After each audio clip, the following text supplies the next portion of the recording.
So we know that the figure below has a 1 by 1 square, a 2 by 2 square, a 3 by 3 square, a 4 by 4 square, and a 5 by 5 square. So the question is, we want to find the area of the region covered by these 5 squares because each of the larger squares shares a corner with a 1 by 1, the 1 by 1 square. Like for example, this 2 by 2 square and the 1 by 1 square share this corner. So how are we going to approach this problem? Okay, so you're saying you just counted. What do you mean by you just counted? Okay, so we're trying to do unit squares. That's one way to do it. Someone else also said we 25 plus 2 plus 7 plus 16 minus 4 minus 2. Yeah, that's correct, but let's see. You first did the biggest and then you removed the rest. So what do you mean by you just did the biggest? Okay, so the 5 by 5 square, okay? So we first count the 5 by 5 square. So that's going to be 25. Let me just shade this. Okay, so now we've counted this entire 5 by 5 square.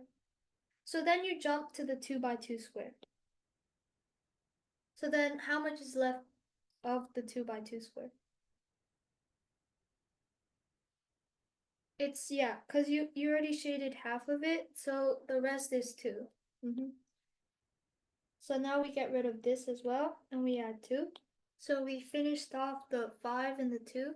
And then after that, I saw you got 7. So tell me how you got 7.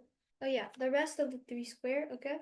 So out of this 3 square, we've already shaded in these 2 squares. So the rest of the 3 by 3 square, there are only 7. Okay, so now we have 25 plus 2 plus 7. And then at last we have, you got 16 minus 4 minus 2. And I assume that's because we first have this. So, okay, you have this square. So I assume that you get 16 because that's where you got the original area of the 4 square. Okay, so first we do the top line. And then we have this 1 by 2.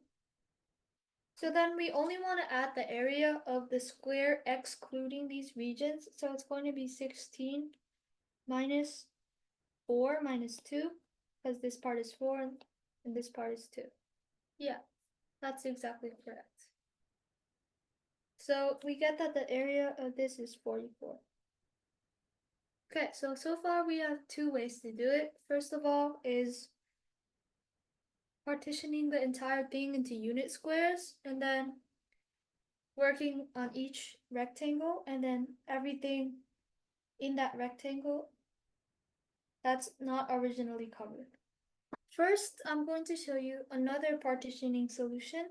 So as you said before, we're going to first do the 5 by 5.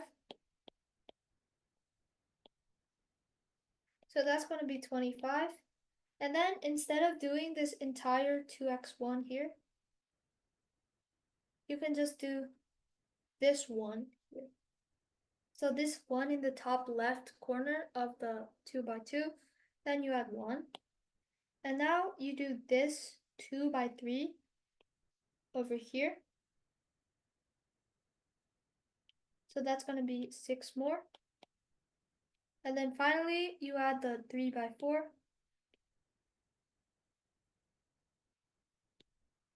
And then that's plus 12.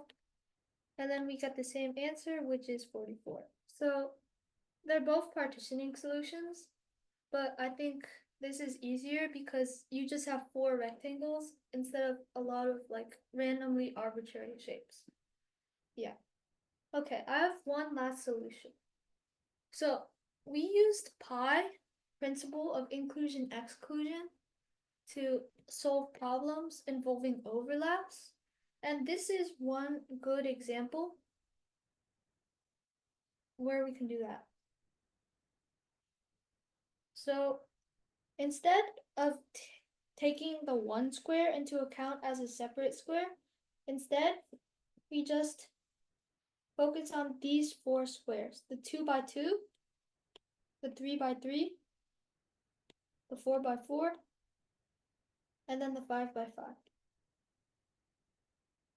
So these four squares, if we add their areas and then remove the overlaps with pi, we basically have the area of the entire shape.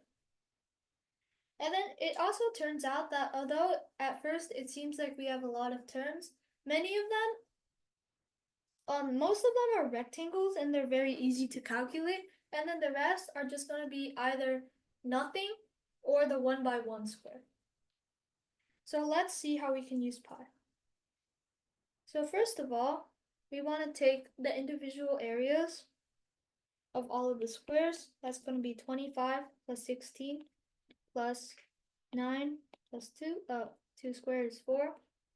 And then we want to remove the overlaps between two squares. For example, the 2 square and the 3 square, the 3 square and the 5 square, and so on.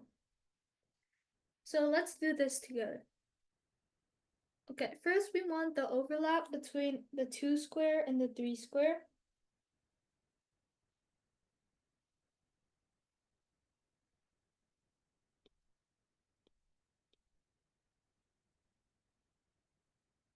So the 2 square and the 3 square. Yeah, it's 2. So then we minus. How about the 2 square and the 5 square? It's also 2.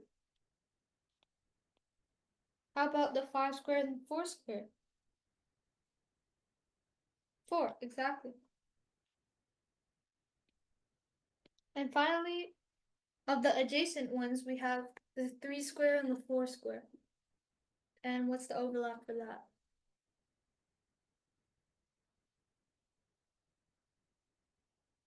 Yeah, 3. Are we done? Are we done with the overlaps between 2?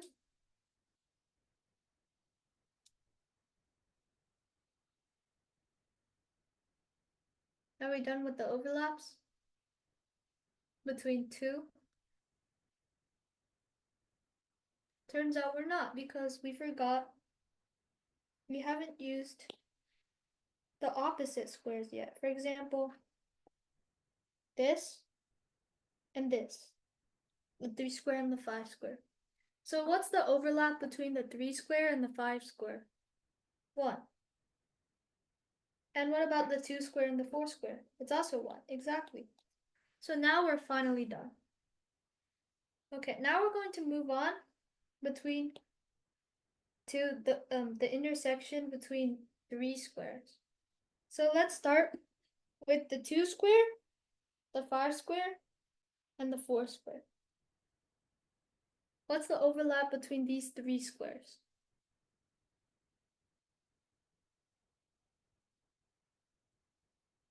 What's the overlap between, yeah, 1. And then it turns out the other ones are all 1 as well. There are only 4 possibilities and they're all adjacent and they're all going to be 1. So then, what's the overlap between all 4 squares?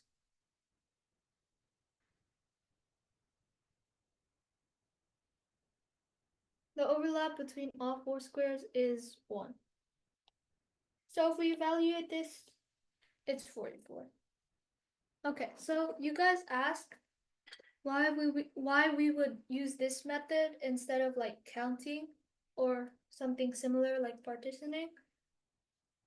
So it looks like partitioning is easier in this situation, but for many cases, especially if you have a lot more, so you want to draw a box around it and then subtract. Yeah, that's going to be similar to the partitioning. You're just going to break everything into rectangles.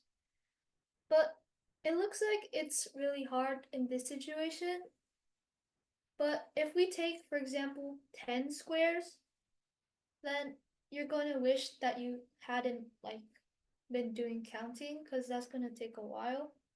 Instead, if we use pi, at first it's computation, but most of the terms are very routine. Yeah, you can definitely still use partition, but in many cases pi is also useful.